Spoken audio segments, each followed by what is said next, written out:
भारत और कनाडा के बीच की जंग लगातार बढ़ती जा रही है।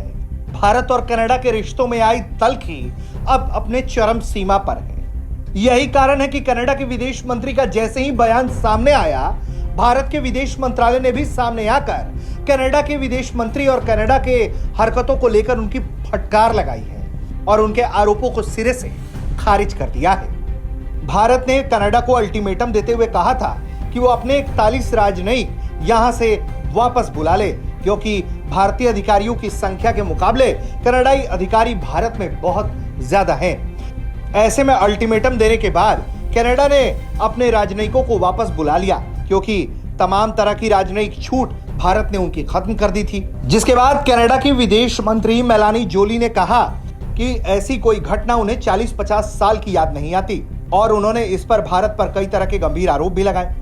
जिसके बाद अब भारत सामने आया है।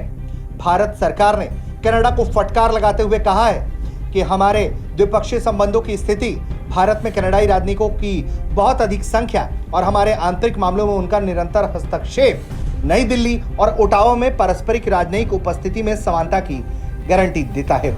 इसके कार्यान्वयन में विवरण के तौर तरीकों पर काम करने के लिए हम बीते महीने से कनाडाई पक्ष के साथ इस पर काम कर रहे हैं। इस समता को लागू करने के लिए हमारे कार्य पूरी तरह से राजनयिक संबंधों पर वियना कन्वेंशन के अनुच्छेद 11.1 के अनुरूप है, जिसमें कहा गया है कि मिशन के आकार के बारे में विशिष्ट समझौते के अभाव में प्राप्तकर्ता राज्य को आवश्यकता हो सकती है कि मिशन का आकार उस सीमा के भीतर रखा जाए जिसे वो प्राप्तकर्ता राज्य की परिस्थितियों और स्थितियों को ध्यान में रखते हुए उचित और सामान्य मानता है और विशेष मिशन की जरूरतों के लिए।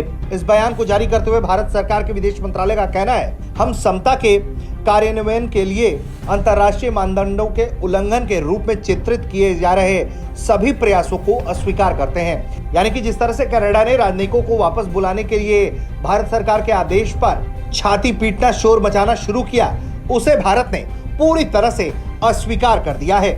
हालांकि इस मामले को सुलझाने के लिए कनाडा के तरफ से लगातार कोशिशें की जा रही थी, लेकिन ये बातचीत जब विफल हो गई तो भारत सरकार ने उन्हें सख्ती से भारत छोड़कर जाने का आदेश दिया था। ब्यूरो रिपोर्ट, भारत तक।